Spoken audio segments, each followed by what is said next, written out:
எந்த கூட்டணி எடுப்பார், நல்ல முடிவெடுப்பார், நல்ல கூட்டணி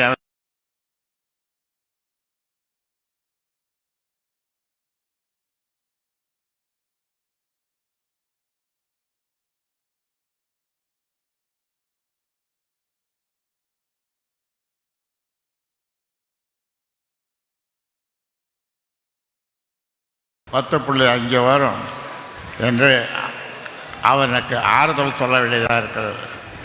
ஆக 10.5 நிச்சயமாக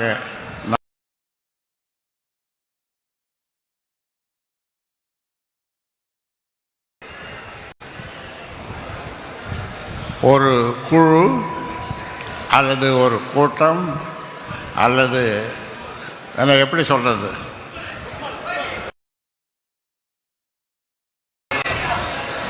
நான் நாகரிகமாக சொன்னேன் குழு என்று.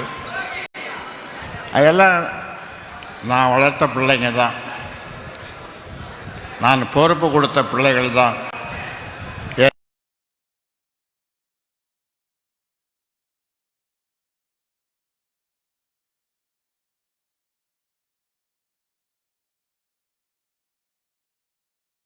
மோசமாக தூற்றுகிறார்கள். என்னுடைய நான் ஒரு நாள் வர்றதில்லை, ஆனாலும் படுத்து தூங்கிட்டு இருந்தேன். அப்போ தூக்கம் வந்தது. இந்த கனவில் எங்கள் அம்மா என்னுடைய தாய் வந்தாங்க. ஏன் பாடுறன்னு கேட்டேன்.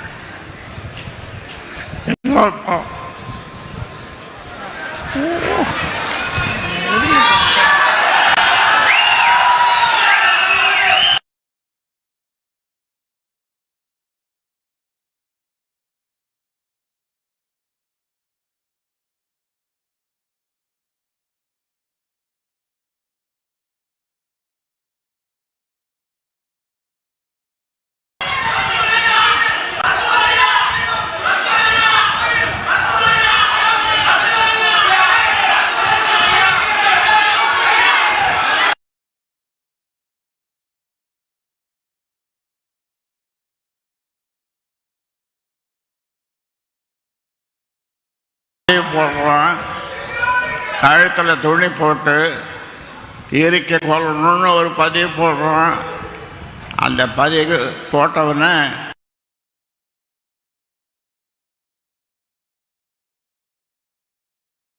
அதுக்கு நான் என்னப்பா பண்ண முடியும், நீ அப்படி வளர்த்துருக்கிற அந்த பிள்ளைய அப்படின்னு.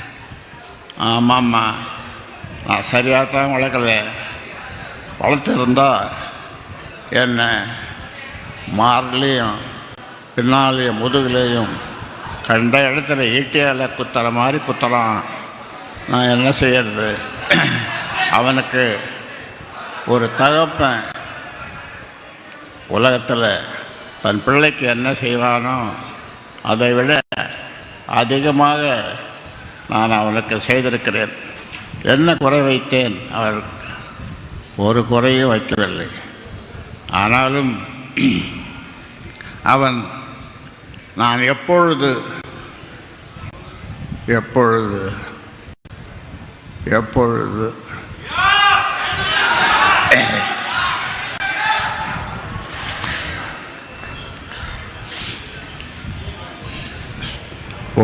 ஒரு ஆண்டுக்கு முன்னாலே ஒரு பிள்ளை, அவனை பிள்ளை என்றால் சொல்லுவது, சென்னையிலே ஒரு குடும்பத்திலே சொத்து தகராறு. தகப்பனை 20-30 துண்டாக வெட்டி ஒரு சாக்கில் கட்டி கொண்டு போய் இந்த காவேரி பக்கம் என்ற ஊரில் போட்டுவிட்டு வந்ததை நீங்கள்லாம் படித்திருப்பீர்கள். அதை விட அப்படி செய்திருந்தாலும் கூட நான் போய் சேர்ந்திருப்பேன். ஆனால் ஒவ்வொரு நாளும் இந்த சில்லறை பசங்களை வச்சுட்டு எல்லாம் நான் வளர்த்ததான், அதுவும் என் தப்பு தான், வச்சு என்ன அவமானப்படுத்தலை. என்னையும் பக்கத்தில் ஓய்வறியா உழைப்பாளி தியாகச்சம்மல் ஜே.கே. மணியை அவர் மனம் வந்து ஒரு நாள் சொல்கிறார், நான் காணாமல் போகணும், ஒன்று நான் காணாமல் போகணும், இல்லை நான் சாகணும். 30 ஆண்டு காலம் இந்த கட்சிக்கு மக்களுக்கு உழைத்த ஜே.கே. மணியை அவ்வளவு தரக்குறைவாக பேசியதன் விளைவாக அவர் அந்த 2 வார்த்தைகளை சொன்னார். அது என்னால் பொறுத்து கொள்ள முடியவில்லை. இப்பொழுது என்னை நேரடியாக தாக்க ஆரம்பித்திருக்கிறார்கள். ஆனாலும் என்னுடைய சொந்தங்கள், நீங்களெல்லாம் தமிழ்நாட்டில் எனக்கு சொந்தங்கள், தமிழ்நாட்டு மக்கள் 7-8 கோடி, அவ்வளோ பேரும் என்னுடைய சொந்தங்கள் தான், என்னுடைய உறவுகள் தான். அது எந்த சமுதாயமாக இருந்தாலும் சரி, எந்த மக்களாக இருந்தாலும் சரி, அவர்களெல்லாம் எனக்கு உறவுகள் தான். அவர்கள் என்னை எப்பொழுதும் நேசிப்பவர்கள். மருத்துவர்களை போய் பார்க்க போனால் சீனியர் டாக்டர்ஸ் அவங்கள என்ன சொல்கிறாங்க, ஏன் இப்படி செய்கிறார் அன்புமணி, என்ன ஆச்சு அவருக்கு, இன்னும் கொஞ்சம் வருஷம், இன்னும் ஒரு 5-6 வருஷம் அவருக்கு பொறுக்கக்கூடாதா?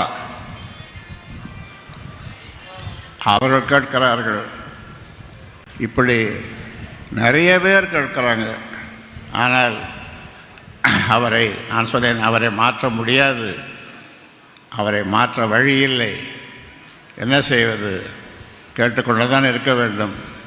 ஆனாலும் இப்பொழுது நடக்கின்ற இந்த செயற்குழு அல்லது பொதுக்குழு, அதற்கு முன்னால் நடந்த குழுக்கள் இதெல்லாம் பார்க்கும் பொழுது 100க்கு 95 விழுக்காடு மக்கள், பாட்டாளி மக்கள் என் பின்னாலே தான் இருக்கிறார்கள்.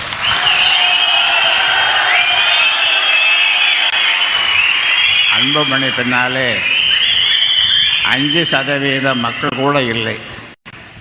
ஆனால் லட்சக்கணக்கிலே, கோடிக்கணக்கிலே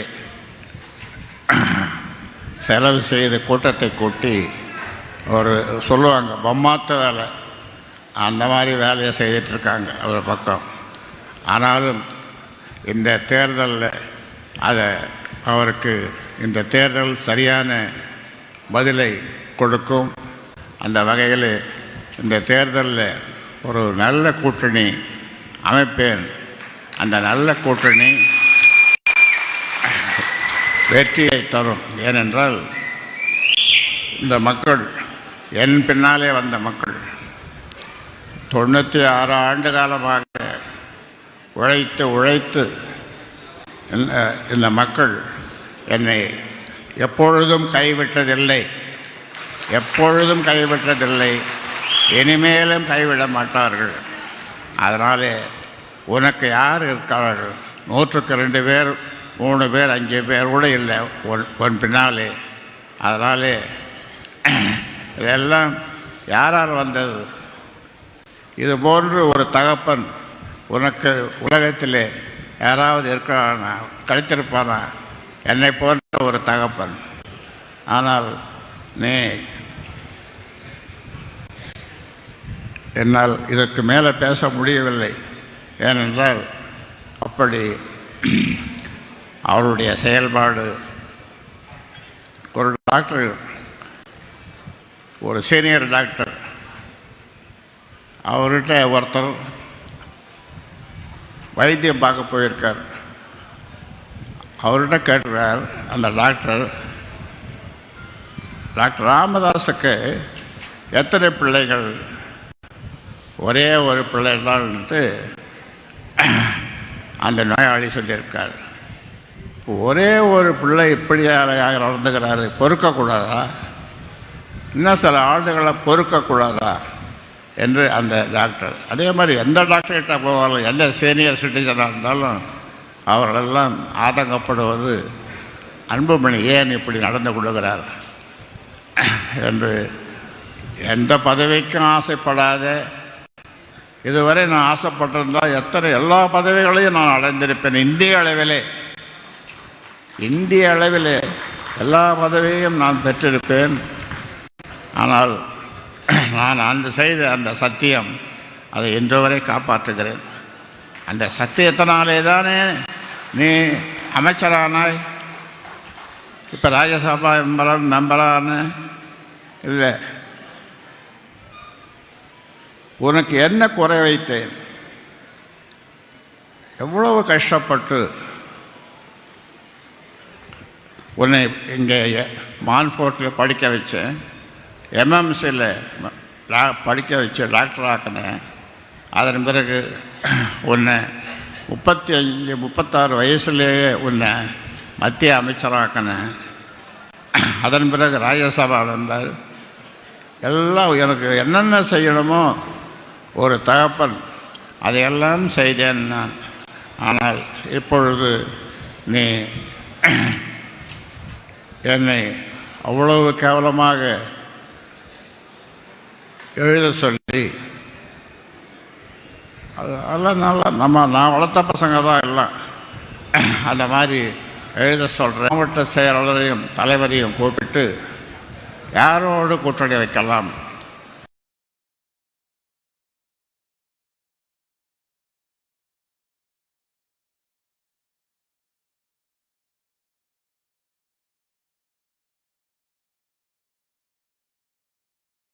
கனியவில்லை.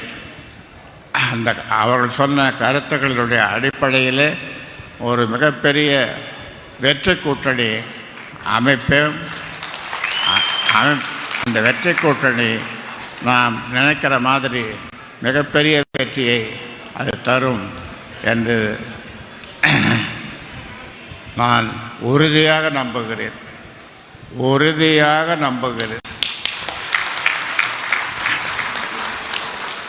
ஏனென்றால் நான் நினைப்பது நிச்சயமாக நடக்கும். அப்படிப்பட்ட ஒரு சூழல் இப்பொழுது வந்திருக்கிறது. அதை இந்த நேரத்தில் இந்த செயற்குழு நிர்வாகக்குழு உறுப்பினர்களாகிய உங்களிடம் அதை பகிர்ந்து கொள்ளுகிறேன். அந்த வகையில்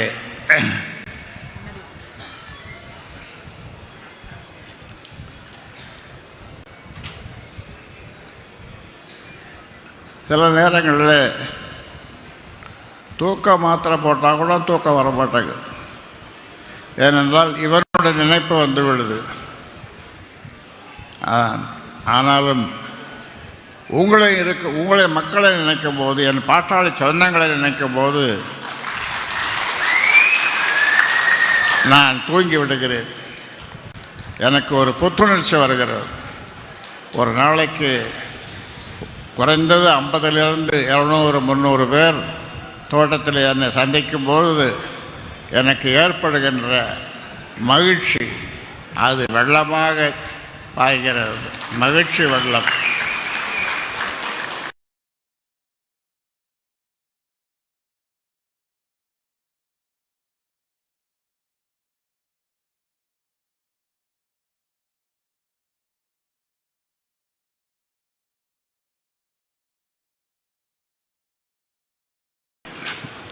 இந்த பொதுக்குழு செயற்குழுக்கு அந்த நீங்கள் பத்திரமாக வீடு திரும்ப வேண்டும்.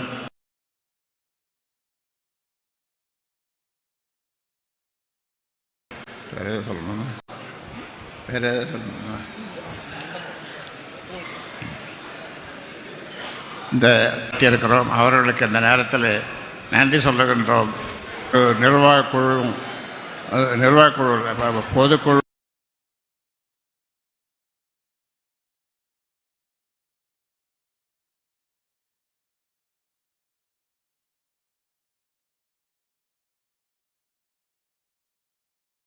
என்னுடைய வாழ்த்துக்களை இந்த நேரத்தில் தெரிவித்துக் கொள்கின்றேன்.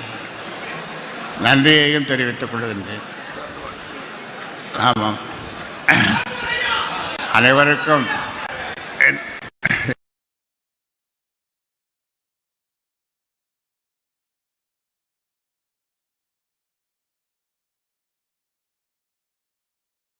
வாழ்த்துக்களை இந்த நேரத்தில் தெரிவித்துக் கொள்கின்றேன். நன்றி, வணக்கம்.